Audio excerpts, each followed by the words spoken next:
Salut à tous, on se retrouve pour le classement ainsi que toute l'actualité du Weekly Shonen Jump numéro 48, un numéro marqué par le grand retour de World Trigger et d'une news importante concernant My Hero Academia. Du coup je vous propose de découvrir tout ça après l'intro.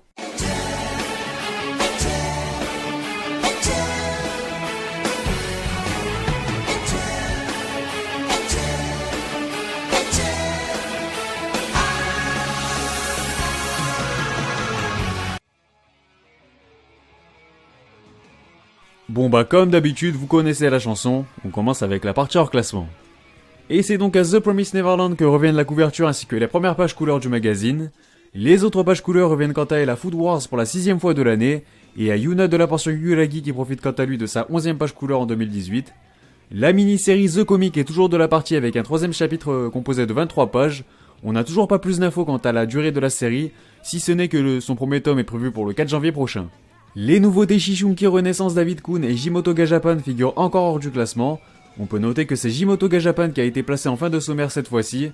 On en saura certainement plus la semaine prochaine concernant leur statut dans le magazine. Hunter x Hunter n'intègre pas le classement à cause de son irrégularité comme toujours, mais il signe tout de même déjà son 6ème chapitre depuis son retour de hiatus, ce qui est déjà... ça passe vite quoi. World Trigger qui effectue son retour cette semaine vient lui tenir compagnie mais pas pour longtemps puisqu'en effet je vous rappelle que le manga sera transféré vers le Jump Square dans 4 semaines. A noter la présence du one-shot de 5 pages de Watashi no Hero Academia, qui compense sans doute la courteté du chapitre de My Hero Academia, sans oublier le one-shot Enshu Shanante Rokunamon Janai faisant honneur à la carrière de Yusei Matsui, à qui l'on doit entre autres Assassination Classroom et Neuro le Mange Mystère. On passe maintenant au classement qui est composé de 12 mangas, soit un de plus que la semaine passée, et c'est encore une fois Tanaka Saiji qui se retrouve dans la pire des situations possibles, toujours bien accompagné de Alice Toteyo, avec qui il enchaîne les trios de fin depuis quasiment 10 semaines déjà. Je me répète, mais c'est juste une question de temps avant qu'ils connaissent tous les deux une fin prématurée. Mis à part ça, c'est cette fois-ci Inamaru Sumo qui vient goûter au trio de fin après avoir connu une chute de 4 étages. C'est la 5ème fois de l'année qu'il effectue une si mauvaise prestation. Il est devancé par Actech qui connaît lui aussi une semaine délicate après un déclin de 4 rangs qui le fait tomber à la 9ème position. Encore un coup de jour pour Jujutsu Kaisen qui réintègre le classement à la 8ème place après avoir obtenu une page couleur la semaine passée. Décidément, les temps sont durs pour la plupart des mangas du magazine, puisque même Black Clover recule de 5 marches, et doit donc se contenter d'une timide 7ème position. Un peu de positif tout de même avec We Neverland qui avance de 2 pions, ce qui le propulse au 6ème rang. On arrive au top 5 avec Aikyu qui décline lui aussi de 2 échelons après avoir connu le podium la semaine passée. Devant lui, on constate que l'Hérodore de la nuit effectue son grand retour dans le sommaire à la 4ème place, soit au pied du podium après avoir bénéficié d'une page couleur la semaine passée. Malgré un petit chapitre composé de 13 pages seulement, My Hero Academia revient en force cette semaine en obtenant son 3ème podium de l'année, lui qui était en pause la semaine dernière. Il est devancé par Dr Stone qui progresse de 2 rangs, de quoi lui permettre d'hériter de la médaille d'argent. Et enfin, comme très souvent, ça devient même gênant, redondant, on a l'habitude, mais voilà, ça change pas, c'est One Piece qui prend le pouvoir cette fois-ci, lui qui avait profité de la couverture et des premières pages couleurs du numéro précédent.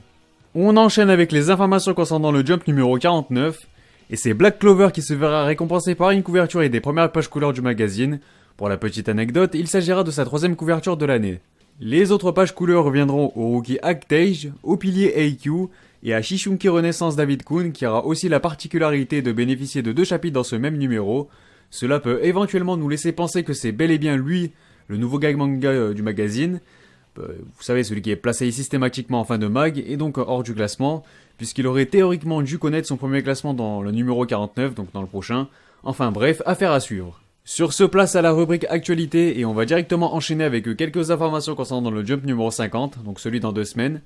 Ce sera donc Tadatoshi Fujimaki, l'auteur de Kuroko's Basket, et Roboix Lazarbeam qui signera le 3ème chapitre de la série de one-shot Hajimete no Moshikomi. Il aura donc lui aussi droit à 5-6 pages revenant sur le début de sa carrière de mangaka, voilà, c'est plutôt cool. Quelques nouveaux changements d'éditeurs à noter pour certains mangas. Après Inomaru Sumo et We Never Learn, c'est au tour d'Aikyu de connaître un tel changement, Ikeda laisse donc sa place à Higashi. Même rengaine pour Jimotoga Japan dont Murakoshi laisse les bons soins à Ishikawa de s'occuper de cette nouveauté. Je vous propose également de voir quelques couvertures des sorties prévues au mois de novembre côté Jump, en attendant la rubrique dédiée aux couvertures de la semaine prochaine, puisqu'elles ne sont pas encore toutes disponibles pour le moment. On a donc le premier volet d'Alice Toteyo, le 11ème volume de The Promised Neverland, le 13ème de l'Hérodeur de la nuit, et enfin le 18ème de Black Clover. Comme d'hab, n'hésitez pas à me faire part de vos préférences dans les commentaires. Information importante et qui nous concerne directement nous aussi en tant que fans, mais aussi consommateurs de manga, puisqu'en effet l'éditeur français Kazemanga nous a annoncé qu'à compter du 1er janvier 2019, les tarifs collection shonen et shoujo connaîtront une légère hausse. Les shonen concernés dans cette vidéo sont donc The Promised Neverland, AQ, World Trigger, Black Clover et We Neverland, qui verront leur prix passer de 6,79€ à 6,89€, soit une augmentation de 10 centimes. Vous vous demandez certainement pourquoi, sachez que cette décision a été motivée par l'augmentation de 8% du prix du papier en 2018, chose qui reste donc tout à fait compréhensible. Mais bien entendu, l'énorme news de la semaine revient à My Hero Academia, puisque l'on a appris que le manga de Koi Horikoshi allait être adapté en film live. Le film sera supervisé aux États-Unis par Alex Garcia et Jay Aschenfelter au sein du studio Legendary. Au Japon, il sera supervisé par Ryosuke Yoritomi et sera distribué par la Toho. Plus d'informations à venir prochainement. Puis pour clore cette rubrique, voici une autre bonne nouvelle pour les fans de City Hunter et d'Okuto no Ken, puisque Ryo Saiba et Kenshiro ont été annoncés comme personnages jouables dans Jump Force. Ils rejoignent donc Seiya et Shiryu de Saint Seiya qui avait été annoncé la semaine dernière pour la petite piqûre de rappel. Puis pour conclure, on passe comme d'habitude au Top Oricon. Il s'agit des ventes de la semaine du 15 au 21 octobre 2018 au Japon.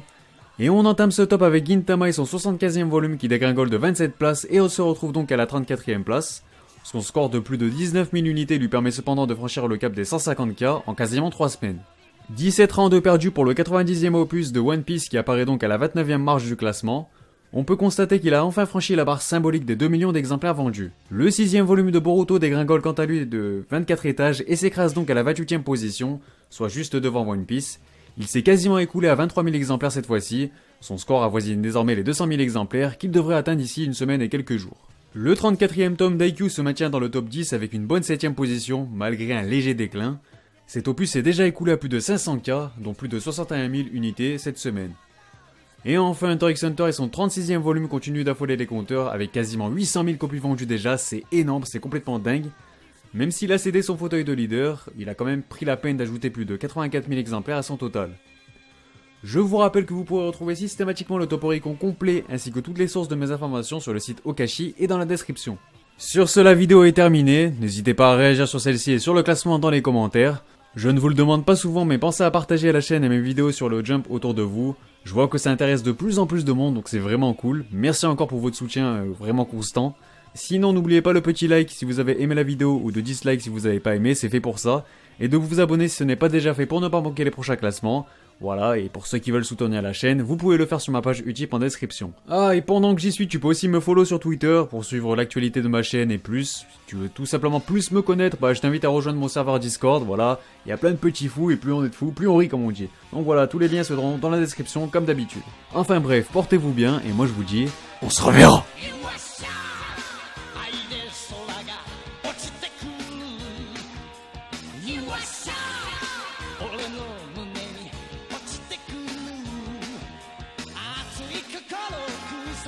Tsunami でも今は無駄だよ邪魔する